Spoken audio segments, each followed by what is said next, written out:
Hello, everyone. Before we begin, I want to introduce myself. I spent more than 25 years working in major crimes, investigating homicides, disappearances, and cases most people only ever hear about on the news. It wasn't just a job. It became my life. Over the years, I saw a lot of things. Some I managed to leave behind when I went home at night. Others stayed with me, even now. That's why I decided to start this channel. Not to be famous, not to be seen. I actually prefer to stay hidden. I just reached a point in my life where I felt the need to talk, to share these memories, to sit with you for a few minutes and tell these stories the way I lived them. Every story I share here is real. They come from my own experience. I change names. I adjust small details. But the heart of every case is true. And tonight, I want to tell you about one investigation in particular. It's one of those cases I've carried with me for years. Once you hear it, I think you'll understand why. It was late spring, a quiet morning in a university town in Oregon. Students heading to work, people stopping for coffee, cars moving slowly through residential streets. Nothing felt unusual, until one young woman didn't come home. She was 19 years old, home from college for the summer, helping a family member with small cleaning jobs around an apartment complex near campus. She had plans that afternoon. People were expecting her. By lunchtime, no one could reach her. That's when the call came in. When officers arrived, they found something that immediately told us this wasn't a simple disappearance. Her flip-flops were lying on the ground near a cleaning bucket. One strap was torn. The other sandal had dirt smeared along the sole like it had been dragged.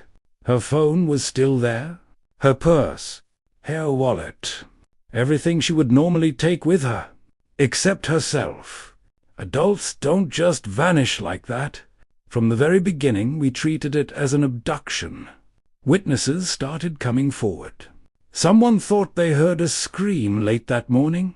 Another person remembered seeing a van slowly driving through the parking lot. We knocked on doors, searched nearby fields, checked dumpsters, pulled phone records. Days turned into weeks. Weeks turned into months. Then years. No body. No suspect. Just a family living inside unanswered questions. After 25 years in this work, you stop counting cases. But you never stop remembering faces. The break didn't come from Oregon. It came hundreds of miles away. In another state, a woman escaped from a moving vehicle after being kidnapped. She ran into traffic and begged strangers for help.